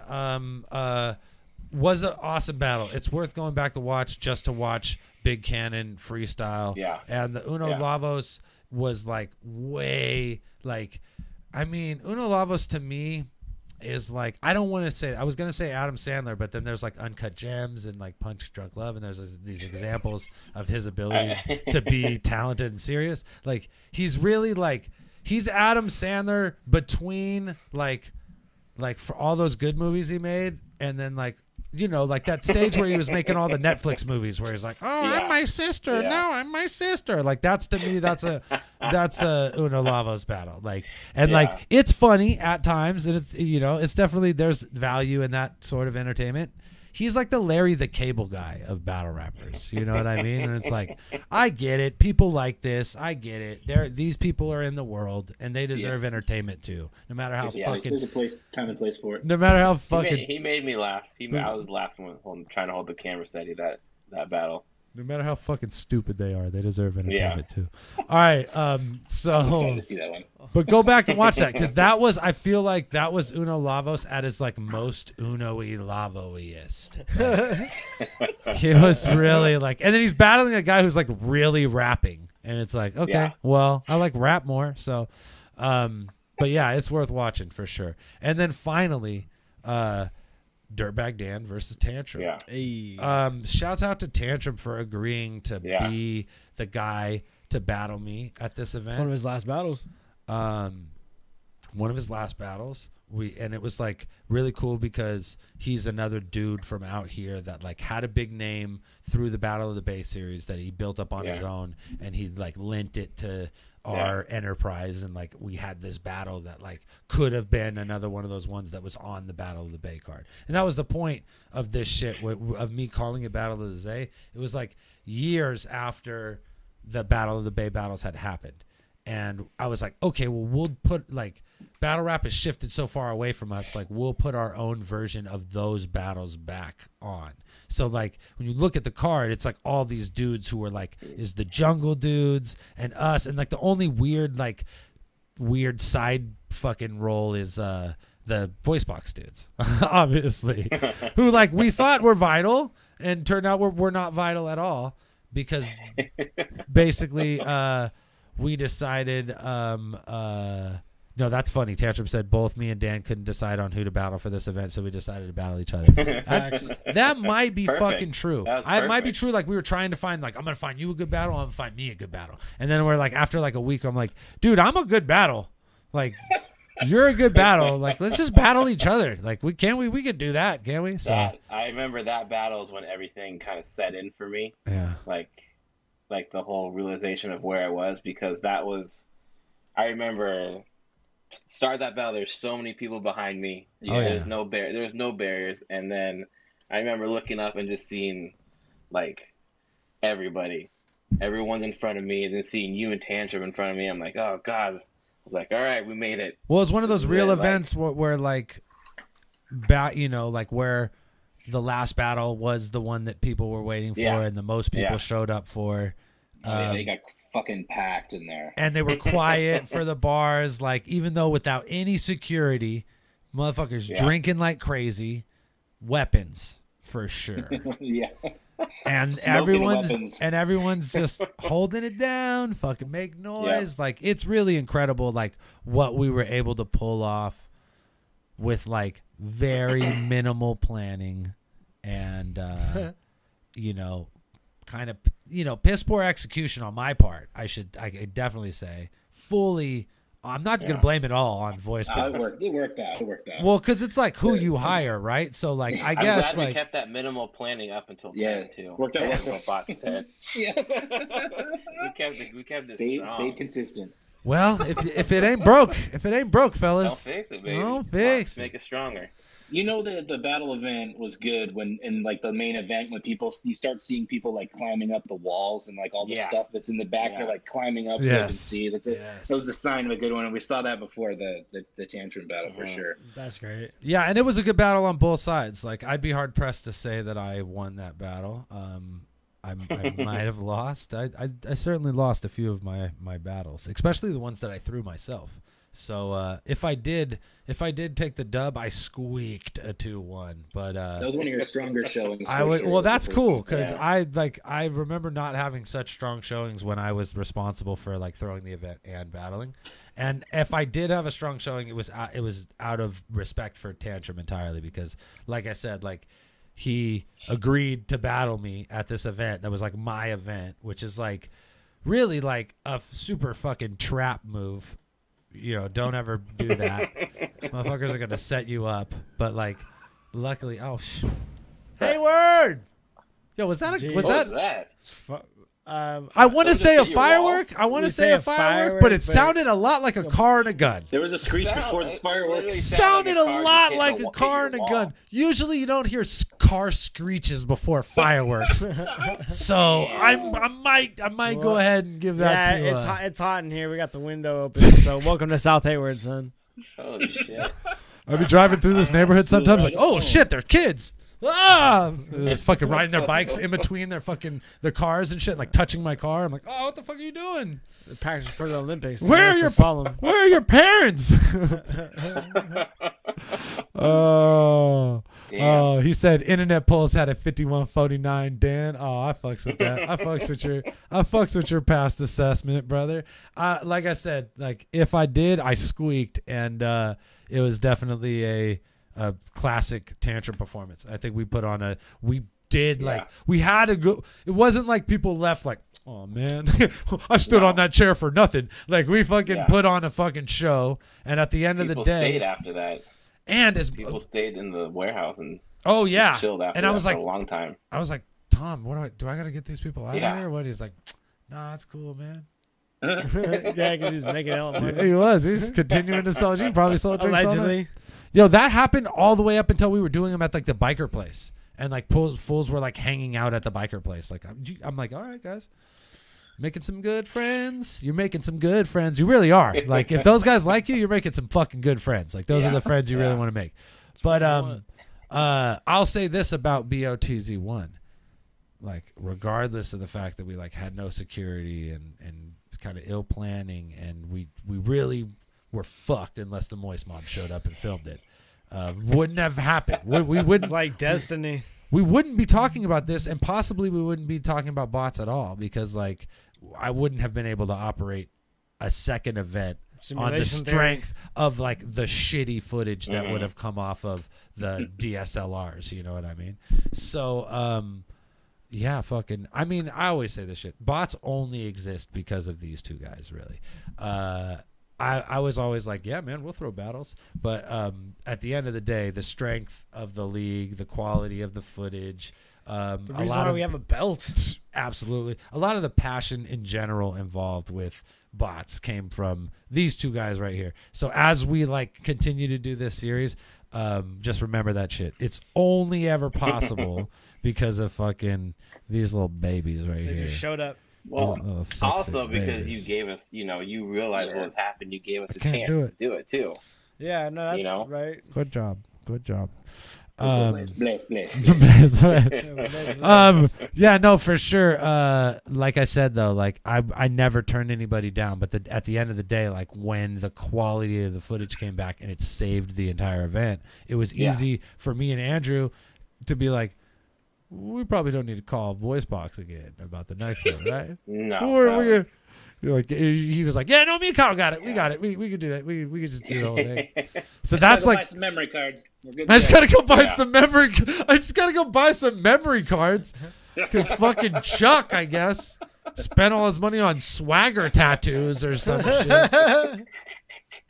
That dude, like, okay. Swagger tattoos. I'd love to know where Chuck is right now because I want to say this. Me too. Chuck, Chuck, get a follow up. Hit me up. I want to say like 5 years after that. After he had like a few years after he had like washed his hands of battle rap, but like, and it was like the way he hit me up was hilarious. He was like hitting me up to like show me his like rap rock band that he was like, yes, and he was just like, look man, this is what I'm doing now. Like I was fucking around, now shit's cracking. We got bitches. We got bitches at all those shows, and it was like hella like professional photo shoot, and he was like on tour with some like pretty big name like fucking shitty indie rock, fucking alt rock, fucking fuck shit band or whatever. Like, but his process and his journey. But it was certainly like I'm a fucking guy who's been around the music industry for long enough to know that you could pay for all of the shit that I was seeing. You know what I mean? Like you pay for the photo shoot, you pay to be on the tour, you pay the guys to be in the band, like. And that was ultimately how he did battle rap. He just threw fucking money at it until until it threw $0 back at him. Yeah. And then started to throw a little attitude too, where it's like, not only am I losing money, but like you guys are fucking being dicks to me too. Fuck this. Like I'm out of here. I'll just go throw money at rock and roll. And I don't know, obviously, like we're not all listening to fucking Chuck's band, because you would notice the guy with the swagger tattoo on his arm, the blood splatter that says swagger in like some kind of ninja text over blood splatter. That's what this guy chose to do on his fucking forearm. And then this is the guy who I'm like, oh yeah, I'll throw an event with this guy. I had to not see the swagger tattoo till he got off the plane. And then I was like, all right. It's like, as you're shaking his hand, you're like, I'm like, all right, where's the hatchet man, dude? What's it on? Where's it on? Somewhere you can cover up, right? Because I know you got a fucking hatchet man. Whoop. Whoop. But how long did it take you to like figure out he had a hatchet man? As soon as I seen the swagger tattoo. This is instantaneous, Kyle. It took me that long. How long did it take me to realize I had made a mistake? I want to say the moment I picked them up from the airport. They did not have enough equipment. They did not look prepared. And I was just like, oh, I hope that fucking... Did you text us before that? Or... I might have, because I was nervous. It the day of? I might have. And then, because I remember thinking in my head, man, I hope that fucking dude Andrew shows up. Fuck. I hope that fucking Bower dude shows up. Little camera, you're like, then you walked in with a big dick. You put your big old Panasonic dick out, swinging that thing around ever since I walked down those stairs. You're like, It's articulating viewfinder. look at the battery life on this bitch. We can go for you just change out the battery. You can go for fucking 10 hours, boys. All right. Typical filmmaker conversation. Like, what you shooting on? What you got? What's that? So, guys, thank you so much for joining us for this. This was fucking incredible. Thanks for having us. We'll fucking we'll definitely check back in with you before we do some of the bigger ones. We'll do this again. Yeah. We'll do this again for like, I don't know, what do you think with like the Pat Stay one, or oh man, what do you think were like the bigger the events that we got? Okay, I think the Thesaurus and 7. 7 was the best event that we ever did. Yeah, I think. Yeah, 7, we should 8, figure 9 out like which ones had like some kind of impact on us. We'll think like which ones were crazy for us to shoot. Also, we have to do kilowatts versus. We'll just do a watch party. We'll just we have to watch that one. We'll just do a watch of that one with us, just like this, in the window right above us, and we'll just all watch it together, and we'll have much. That's gonna be like fun. Our Dark Side of the Ring, the life and times of kilowatts. Oh man. I think he like Tantrum said the first Rumble too. That was crazy. Oh yeah. Exile leaving. Oh, all the Rumbles. Monumental. All the Rumbles are crazy. We throw ourselves and to figure out how to do it on the. I think the craziest part is we just like literally from day one threw ourselves into just figuring it out on the fly as we were doing it. Like we set it up to a certain point where we're like, see what fucking happens. We're like theoretically.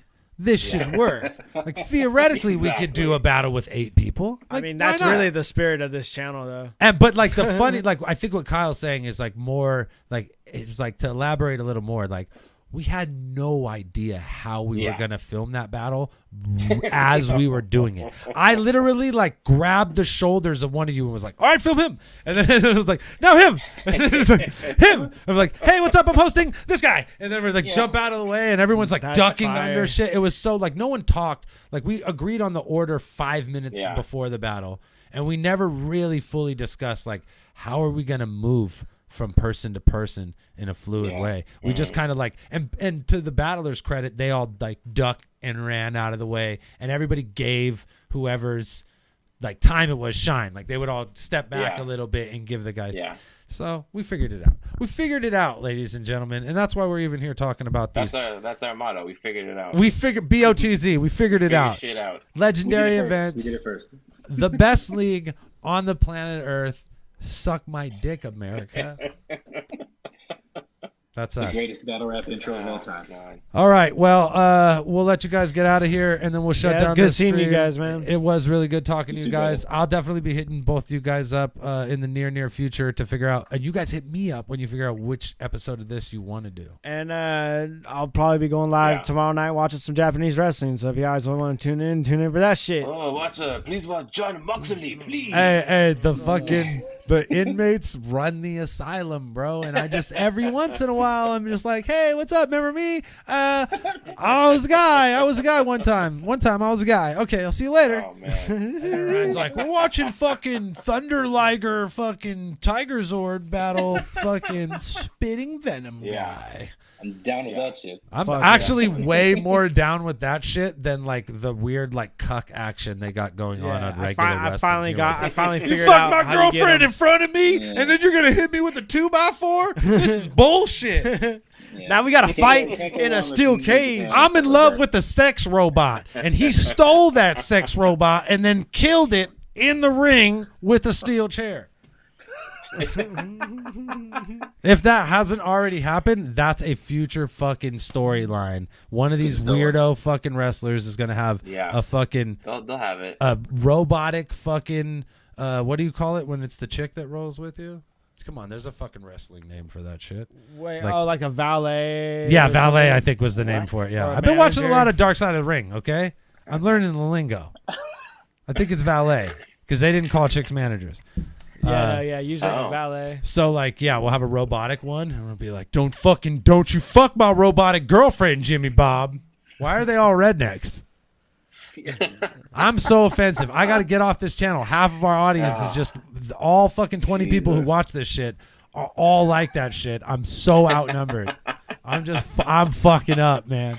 All right, we'll let you guys go. I love you, Moist Mob. Thank you guys. I'm gonna hit you guys up about other thank shit. You to all our fans, everyone out there for BOTZ. Fuck yeah, man. You guys have been there since the beginning. Fucking amazing. Everybody knows this is the one like kind of thing where people give respect to the people who make it happen. Like no one watches UFC events and goes, "Who's the man? The cameraman fucking killed it tonight. Fucking killed it." And you guys have definitely like through these events established yourself as one of the like premier crews in filming battles. You know what I mean? Yeah. Which is, I mean, there's a lot to be said there because there's some like you share company with some of the fucking greats in this shit. You know for what sure. I mean? Yeah. And it was always cool seeing the same people come up and say hi, and you get a rapport with them for doing it that long. It was cool. Except for Joe Cutter. Except for Joe Cutter, yeah. He's like, "Can I bring my knife in here? I can't bring my knife in here." Dude, this is fucking bullshit, dude. Hey, what's up? Who are you? Oh, you're the guy who films all this shit? Cool. We met 7 times. Hold my hot pocket.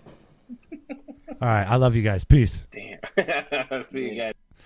Oh, man, that was sweet. That was sweet. That was great, man. Oh, man, almost popped their fucking number on the screen, and too. it just so happens that Moist Mob rhymes with Voice Box. Yes, it does, Tantrum. Oh, it really does. That's sweet. Man. Oh, boy. So, yeah, we learned a lot today, folks. That was an incredible. That was really good. This was a great idea. I hope every episode will be this good, but I know they won't because every card wasn't this good. No. So, like, that card, like. But it'll be fun talking about the fuck shit that happened on the ones that weren't that good. Okay, the episodes will only be as good as the cards. I'm going to go ahead and say that right now. But some of the cards were fucking amazing. Like we were saying, like 7, 8, and 9 were, like, incredible. And here's the thing. Battle rappers. Bless Moist Mob. Battle rappers are the most narcissistic people on the planet Earth. Meaning that, like, if we insecure but full of themselves. So, like, if I'm like, "Hey, do you want to talk on camera in front of people?" They'll be like, "Yes, absolutely." They'll be like, "Yeah, let me see. Let me check my calendar," and then they'll turn off the phone. They'll put on the phone on mute and go, "Yes, yes, yes, yes." Yeah, man, I think I could do it. It's cool. I'll be there. So I guarantee you that, like, whoever was on a card here, they're all in quarantine too. What the fuck? Yeah, Ain't yeah. nobody So got. Oh, you got something to do? None of you have essential. None of you have essential jobs. You're fucking battle rappers. So, like, we'll be hitting these non-essential motherfuckers up one by one. I will definitely get Thesaurus on the phone because I know poker ain't essential. You know what I'm talking about? And I definitely want to talk to him about the Topper battle. Who else, man? Pat Stay he's been killing it on the IG Live. You know, it's only right that he fucking shares his fucking beautiful mug with our little fucking live streaming shit for a bit. You know what I mean? So it'll be cool to talk to Pat about both his battle with No Shame, how that battle was perceived, and how like how he's handling this quarantine and turned it into like a really cool little interviewing thing. For sure. I put little in front of it. That's what old people do when they want to belittle the thing. Like when you go to fucking Thanksgiving and they're like, oh, you're still doing your little comedy? Oh, that's fun. Your little, yeah, bitch. You still having your little divorce or your little fucking cancer? Contra asked, "What's the next event?" Probably BOTZ2, right? I don't think there was like a tryout event before. Absolutely, yeah. I think it was just and even if I can only do the events that I have the flyers for, and I could look up a playlist. Luckily, like Verse Tracker got them on. Too, well, once we start doing BOTZ2, they're on our channel, so we actually have all the battles set up. So that'll be easy too. Yeah. We'll have more info per se on the next event. And it'll be really cool to break that down. And I'm not sure. I'll look at the card and see. I think that was the Ron one. Yeah. I'm not sure. I mean, I could holler at Ron. I'm pretty sure. Motherfucker's battling sofa chairs in his house on Instagram, so it's probably got time to do a fucking phone call. But we'll see. Everybody's real cool. And that is the legendary Birds Bar, so that's already that's a big episode already right off the bat too. Oh, that's Bird Bar. To follow this first one, so that's pretty good. Man, we're pretty cool. This was a good idea. Yeah, it's a good idea I had. Thanks, Dan. No help from the chat whatsoever. No, I can't remember who thought of this. It was probably I said let's do a documentary. You said we're not talented enough for that, so let's do a podcast. Oh, so you're gonna piggyback my shit? Well, I mean, it's more so like I had a spark, but you just like refined it and made it way better. Okay. So you're like a caveman with a flame, and I'm like Thomas Edison. Okay. Yes, I like that. Yeah, I like that. I'm like Dennis Rodman to your like Scottie Pippen. Don't you fucking disrespect Dennis Rodman like that. Motherfucker was one of the most, if not the most incredible defense players in all of basketball, and they certainly wouldn't have done what they did without Rodman. I just made sure shit was boxed out so you can just come in and just fucking get like a tremendous score. I like the caveman and the Thomas Edison one way better. Prometheus because you're just like there with a flame like, I made fire, and I'm like, yeah, ding. I mean, I'll still take that. That's still, I was probably cooking fish in that cave way before you fucking came along with the light bulb. Big old dick cooking fish. I was probably selling you fish while you were making fucking light bulbs. Dragged a fly ass bitch by her hair. What's good? Yeah, we just taking shit. Man, Caveman would have been so canceled. They would have been canceled. I'm surprised Geico hasn't done something like that. Canceled the Caveman? Yeah. Oh, that would be fucking hilarious. Yeah, because they keep riding on it off of them too. So it's like they should just do a canceled Caveman. Cancel that fool. I think that is next Contra Code. We'll have to check, but I believe it is. I think so. I'm like 80% sure. But yeah, it was fun. Well, I was going for broke right off the bat. So we'll find out. Okay, guys, thanks for joining us for Behind the Bots. Let everybody know we're back in business over here, doing all sorts of podcasts all the time. I believe we were live 7 days this week. Yes. I was here for 2 of those days, so that's pretty fucking good. Already made up for the month of March, boy. Yeah, boy. Yeah, and we're figuring half of April. And we're figuring it out. And if we think of any more ideas like this for shows that we could do to keep you guys entertained during this fucking quarantine shit, which seems like it's never fucking ending. Yeah. Lord knows how bad I want to get into a group of people and act a motherfucking fool. Right. Like I want to spill a drink on a stranger. You know what I'm saying? Like, more than anything, I want to just fucking spill a red cup drink on a fucking stranger, like a bitch, too, and just be like, I'm sorry. And then her man's like fucking pressing me and shit. And I'm like, hey, homie, chill. You just fucking spilled his drink on me. Beat your fucking ass, dude. Yeah. And then just all that shit. I want to do all that shit so bad. I don't know. That sounds stupid when I say it out loud, but in my head, like, fuck, I would love to do all that. So until we could do that again, we'll figure out as many ways as possible to keep you guys entertained here. Yeah, but just keep your eyes peeled, folks. Yeah. All right. See you guys soon.